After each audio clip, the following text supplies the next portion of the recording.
The Americans have closed all the gates access. Medics rushing from the next casualty to the next. It looks like death to me. This is because we left these people in charge. These barbarians are in charge. We are no longer in charge over there. Apparently, the leadership of the Democratic Party, they just don't care very much. I'm not sure how else to read their activities this weekend. You had Nancy Pelosi off in Napa Valley dining with the DCCC, and you had Chuck Schumer dancing it up with Stephen Colbert in New York City. This is kind of an astonishing tape, given the fact that there are currently thousands of American citizens stuck in Kabul, and the Senate Majority Leader is dancing it up with Stephen Colbert. According to the New York Post, Senator Chuck Schumer was ripped on Twitter for dancing with Stephen Colbert backstage at the We Love NYC concert amid the ongoing catastrophe in Afghanistan. And as the coronavirus pandemic continues to surge across the U.S., backstage antics, wrote Mayor de Blasio's press secretary Bill Nyhart in a Twitter posting on Saturday, before the star-studded concert in Central Park was abruptly canceled because of storms and lightning generated by Hurricane Henri. So it's, God was like, no. And thus was the We Love NYC celebration canceled. Here was a little bit of some incredibly awkward dancing between the Senate Majority Leader and a man who used to be funny at one point, Stephen Colbert, although it's been a long time. It's hard to remember, I know. Here comes Stephen Colbert. Oh my God. It's just a disaster area. Not just the dancing. Backstage between Stephen Colbert, whose job it is to target politicians, and Chuck Schumer, the Senate Majority Leader. It's wonderful, wonderful stuff happening. Meanwhile, thousands of Americans are still stuck in Kabul with no way out. And now the Taliban are openly mocking us. So they put up a photo of their guys raising a Taliban flag in the same exact formation as the Marines on Iwo Jima in World War II. According to the Marine Corps Times, in one particular image released this week, members of the Taliban Badri 313 Battalion appeared to mock Joe Rosenthal's iconic 1945 image of the flag raised atop Mount Suribachi during the Battle of Iwo Jima. In the Taliban image, fighters belonging to Badri 313, which some are calling the Taliban's elite commando unit, are shown wearing full camouflage uniforms, combat boots, tactical gear, and night vision goggles. Similar photographs released in recent days show Taliban fighters carrying weapons and equipment issued by the United States or allied nations, including M4 carbines and what appear to be Trigicon Advanced Combat Optical Gun Sights, or ACOGs. The images are a noticeable departure from traditional depictions of Taliban fighters who seldom appeared with heavy weaponry or in full military garb, spoils left behind by the Afghan army.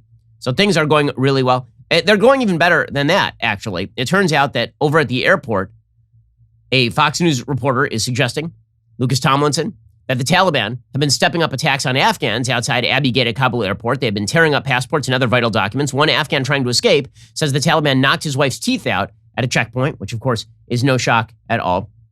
You have to understand that the Kabul airport, you think of an airport as like a big place with a lot of runways. Kabul airport is not a big place with a lot of runways. Kabul airport is a postage stamp. Bagram airport, which we ridiculously surrendered to the Taliban for no apparent reason, was a very large airport. Kabul is one runway. Literally one. All the Taliban have to do to knock out the ability of anyone to fly anything out of Afghanistan at this point is send one mortar round into the runway. That's it. And everybody knows this, which is why they are treating the Taliban with kid gloves. Meanwhile, the Taliban are basically screening whoever goes through the checkpoint, the security. And this has resulted not just in Afghans being targeted, but also in Americans being targeted as well.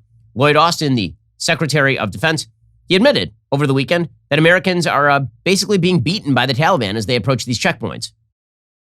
If you have an American passport and if you have the right credentials, the Taliban has been allowing people to pass safely through. Not in all cases. There's no such thing as an absolute in this kind of environment, as you would imagine, Martha. There have been incidents of people, having some tough encounters with Taliban. As we learn about those incidents, we certainly go back and engage the Taliban leadership and press home to them that our expectation is that they allow our people with the appropriate credentials to get through the checkpoints. Oh, well, as long as we're conveying our feelings to the Taliban, obviously that will change things. By the way, the State Department guidance right now is utterly unclear. They're basically saying we can't guarantee your safety to get to the airport. You should wait until we get back to you and give you instructions, but also don't call us because we're overwhelmed. So it remains a complete crap show over in Kabul. Meanwhile, Tony Blinken is trying to explain that the best way to get to the Kabul airport is to go yourself. We're not going to be sending soldiers out there the way that the British have, the way that the Italians have. Like, there are other people who are out there, or the Ukrainians have. Like, they're sending their military into the city to go pick up their citizens and bring them back. But apparently not the United States. Tony Blinken is saying, basically, you have to get there yourself, and we'll try to figure out a way to get you out. But we can't guarantee your safety getting there. But also, we're not going to come get you. So imagine for a second that you were an American stuck in Afghanistan. What would you do at this point? Would you try to brave the thousands of people who are now surrounding the Kabul airport, including Taliban fighters, to get through there? Let's say you're an American woman and you're trying to get through. How would this go for you? Do you feel perfectly comfortable that you would get through the phalanx of Taliban fighters and barbarians who are now guarding the airport? Tony Blinken says, well, we're doing our best. The best way, the most effective way, the way I'm focused on to get folks in, again, is to be in direct contact with them and to help guide them in, to give them instructions on where to go, when to go there, and then we can bring them into the airport safely and effectively. So they are still effectively on their own getting to the airport? Again, we found that the best way to do this is to be in direct touch with them. President, Secretary of Defense have been clear that we will do whatever it takes to get Americans home and out of harm's way. Oh, you'll be in touch with them. You see, you'll talk them through it. Yes, I'm sure that as people hear stories about people having the crap beat out of them by the Taliban, their first thought is, well, probably I'm just going to go there. What could be the harm? Exactly. Meanwhile, Jake Sullivan, the national security advisor, he admits there are still several thousand Americans trying to get out of Kabul. Now, remember, none of this counts. Presumably the hundreds or thousands of Americans who are not in Kabul, right? This is just the Americans who are in Kabul. But there are Americans at NGOs all over Afghanistan. A lot of those people ain't coming home. I promise you, a year from now, there are going to be videos of Americans in Afghanistan who are being held hostage by the Taliban. If you think that American involvement in Afghanistan ended with Joe Biden declaring that American involvement in Afghanistan is over, just watch the news for the next year or so. Here's Jake Sullivan. Exactly how many Americans are left behind in Afghanistan? Well, Nora, the U.S. government doesn't actually know the precise answer to that question, and that's because we ask every American who comes to Afghanistan to register with the U.S. Embassy. But when people leave, they often don't deregister, and even some who come never register in the first place. Well, the clock is ticking. The deadline is approaching. It's just 12 days away. You think you can have all that buttoned up by then? We can move thousands of people every single day between now and the end of the month. We have plenty more seats on flights than we believe that there are possibly Americans still in Afghanistan. Yeah. So they have no idea how many people are actually there. Meanwhile, Fox News' Trey Yingst, he says there is no clear plan in place to rescue the Americans who are outside of Kabul. Because remember, again, not all of the Americans are in Kabul. The question we keep hearing, whether it's people reaching out online saying we have relatives or friends trapped in Kabul or elsewhere, they keep asking, what's the plan? Have you heard anything? Who can I contact to make sure that my loved ones get to the airport? And while there is a limited plan to get countries, including the United States, on the ground here to evacuate those who can make it to the airport, there is no clear plan in place to save the thousands of Americans who are not only spread out around Kabul, but in other cities, Herat, Kandahar, smaller cities around the country. And they have no way to get here. All of this because Joe Biden decided to precipitously pull out with no warning, right? Without really any plan. Right? He said we were going to pull out April 14th, but he didn't start actually evacuating people. So instead, we just moved the military out and we left all the materiel and human beings behind, which is precisely the opposite of what you would do. Even if you're in favor of the withdrawal, which again, I think is politically foolish. I think it's geostrategically idiotic. But even if you're in favor of the withdrawal, even if you think that this was something that had to be done, we may as well do it sooner rather than later. You at least have to leave the soldiers in there long enough to make sure that we get our stuff and people out.